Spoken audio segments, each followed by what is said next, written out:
Professeur Cotin, bonjour. Bonjour. Je vais d'abord vous laisser vous présenter si besoin. Alors Yves Cotin, je suis responsable de la cardiologie au CHU de Dijon. Dans ce congrès, votre équipe a présenté un travail sur syndrome coronaire aigu et AVC. Est-ce que vous pouvez déjà nous dire finalement si c'est un problème courant et dans quelle proportion nos collègues sont amenés à le rencontrer? Alors il y a deux façons de répondre à la question, c'est de dire les patients qui sont rentrés pour un syndrome coronaire aigu, combien feront un AVC à la phase aiguë.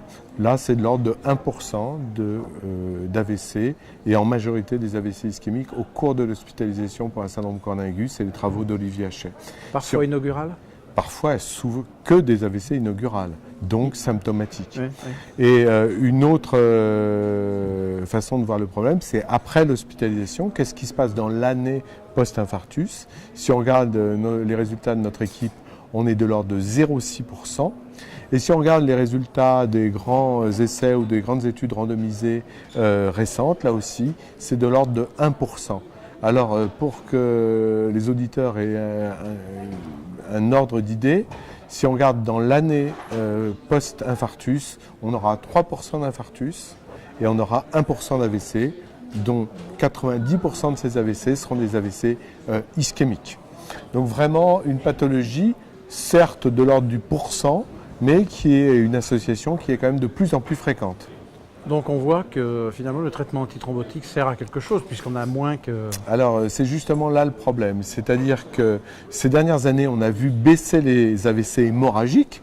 Pourquoi ? Parce que les nouvelles études, les nouvelles recommandations ont fait améliorer la prise en charge et comme vous le savez, on a réduit les anti-GBA3A, on a réduit la posologie d'aspirine, on a réduit la durée des anticoagulations curatives pendant plusieurs jours. Donc ça a été un effet bénéfique, mais essentiellement sur les AVC hémorragiques. Sur les AVC ischémiques, là par contre c'est stable et tous les travaux le montrent. Stable pour plusieurs raisons. Un, les étiologies des AVC ischémiques. Première étiologie, c'est le passage en fibrillation atriale. Deuxième étiologie, c'est les thrombus intraventriculaires. Et donc là aussi, il y a des papiers extrêmement intéressants qui montrent que si on fait de l'IRM systématique, on retrouve chez de l'ordre de 10% des patients des thrombus intracavitaires, des micro-thrombus intracavitaires qui peuvent expliquer des micro-AVC. Là encore, on manque de données sur ces AVC asymptomatiques, des petits AVC ischémiques qui ne seraient passés inaperçus. Donc la fibrillation atriale, les thrombus intraventriculaires, et puis une étiologie qui s'est réduite ces dernières années, c'est l'angioplastie elle-même ou la coronographie. L'abord radial a réduit les emboles par déplacement de plaques, a réduit les dissections. On a des cathéters de meilleure qualité. Donc là aussi, on voit qu'on a eu des bénéfices, mais que probablement notre vraie stratégie du futur, ça va être cette combinaison. L'autre façon de voir le problème, c'est d'aller chez les neurologues et de regarder combien ils ont d'infarctus du myocarde. Et là aussi, c'est tout à fait amusant, il y a des papiers qui viennent de sortir. Si on regarde la mise en évidence d'infarctus ST+, au cours de l'AVC ischémique, c'est de l'ordre de 2%. Donc là, on a un lien direct. Conséquence principale, quand c'est le cardiologue, en général, c'est une complication qui arrive secondairement, ou un événement secondaire qui arrive secondairement. Chez le neurologue, le patient est déjà pris en charge pour son AVC. Et là, la vraie question, c'est que faire du point de vue cardiologique et du point de vue neurologique. Aujourd'hui, il est clairement établi qu'il faudra, du point de vue neurologique, plutôt faire des thrombectomies plutôt que des thrombolises. Et pour l'approche cardiologique, un geste à minima, c'est-à-dire rouvrir une artère, si le flux est étroit, surtout temporiser. Pourquoi ? Parce qu'on le sait là aussi clairement, plus on va mettre d'anticoagulants, plus on va mettre de bithérapie anticoagulante, plus on va augmenter le risque de transformation hémorragique des AVC. Et on est donc vraiment dans des discussions en bilatéral avec nos collègues neurologues, mais aussi radiologues pour essayer d'optimiser cette prise en charge et d'être le moins délétère possible. Mais à ce jour, il n'y a aucune étude descriptive randomisée qui nous permette de dire quelle est la meilleure approche chez ces patients, qui concerne quand même 1% de nos patients. Vous avez évoqué tout à l'heure le problème de la fibrillation auriculaire, infarctus du myocarde, fibrillation auriculaire. Alors, Quelle fréquence à peu près? C'est là aussi quelque chose qu'on connaît maintenant clairement. ST+, c'est 5% des patients qui faisaient de la fibrillation, qui étaient en fibrillation atriale avant l'épisode.